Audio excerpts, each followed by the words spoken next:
Hey,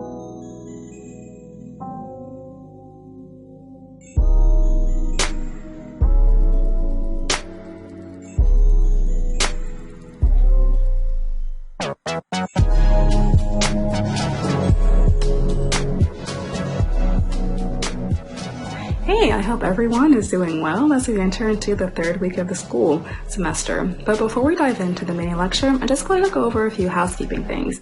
So number one, the interactive slide deck. Way to go on your responses you gave in the topic 1 interactive slide deck. I was really impressed with your thoughts. It shows that you're thinking about politics and government in really meaningful ways. So please keep up with that.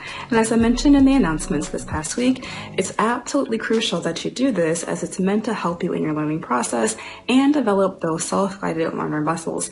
Second thing, as always, it is great to see you guys during the Zoom Hangout sessions. I like getting to know you all, and remember that this is an opportunity for you to get your questions answered and think more deeply about material. And as your classmates can attest, you also get a few extra bits of insights from me that can help you to complete your assignments successfully and just to broaden your knowledge.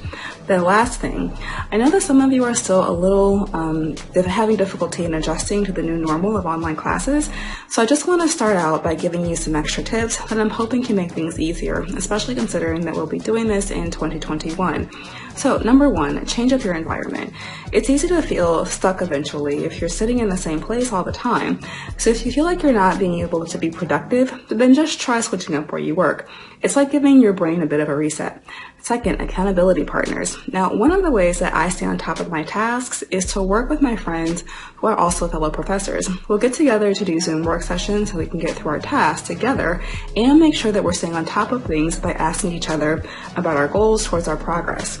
And then the third thing is organize. Now, we hear the word stay organized or the phrase stay organized all the time.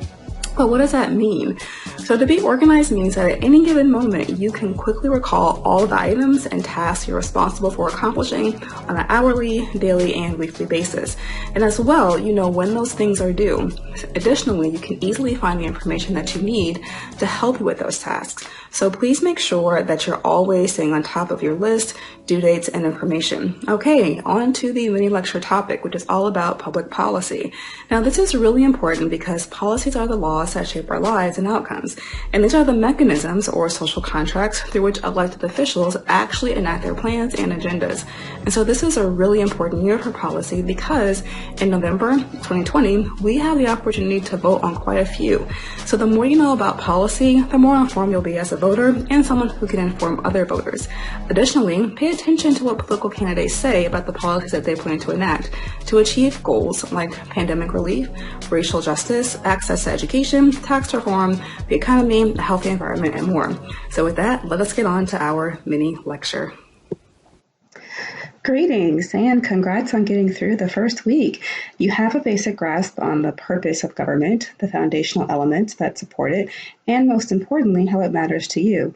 Now we go into more detail about a key function of government, creating and implementing policies. Our second topic, which covers the next 2 weeks, will be about the function and dimensions of policy and how they work to address social problems. The goal of this section is to inform you of how complex policies can be because of the many factors that must be considered in defining, creating, and evaluating them. So as you can see here, we have the political landscape, and for what we're going to be talking about now with public policy is going to be sitting at this area right here under rules and policies. So remember, rules and policies are formal and informal expectations driving political action, behavior, and decision-making. Okay, so in the context of government, a policy is essentially a formal, legal, social contract that outlines how government will address a certain issue in society and or influence behaviors. As with all contracts, policies outline the responsibilities that government will take on to support and provide within a society, as well as what is expected of constituents. The reason for these policies is to ensure and support public interest. The who, what, when, where, why, and how line of questions can be summed up in this classic approach for public policymaking.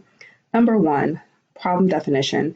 This is where there's the identifying and describing what problems need a policy solution. Then there's agenda setting, and that's the process where how identified and defined problems are prioritized by government and other stakeholders for specific policy action. Then there's solution design and implementation. And this is determining what will be actually elements of a policy and how it will come to life in terms of a real action. And then there's evaluation, and that's assessing and quantifying the impact, success, and or failure of a policy. And then there's termination, and that's the formal process of actually ending a policy or making it inactive. So in relation to innovation, a similar approach can be used when thinking about establishing a new policy or making changes to an existing one.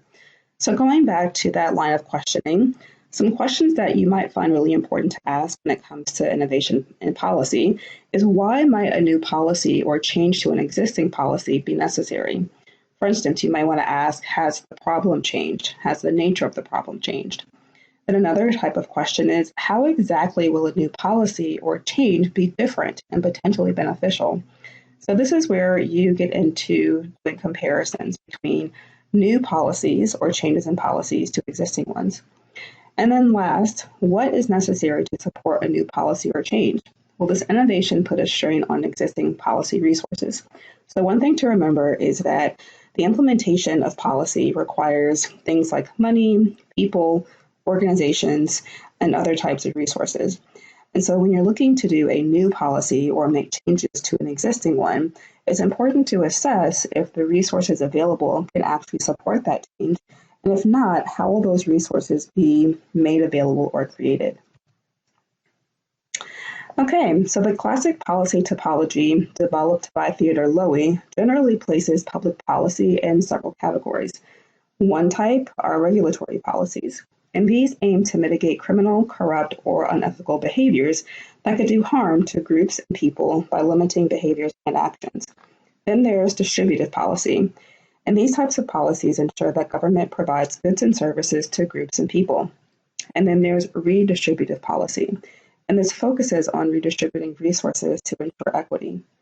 And then there is constituent or constitutive policy. And these types of policies enable governments to create new organizational structures and mechanisms to address a specific issue. All right, so that is all for our micro lecture. So for this week, as always, go through this lecture again. Make sure that you review the supplemental learning material on Canvas. I want you to start the book chapter 2 and the exercises. And the book chapter, remember, as always, contains embedded links providing you more learning material that can help you. And so it's really expected that you dig into these extra learning material options.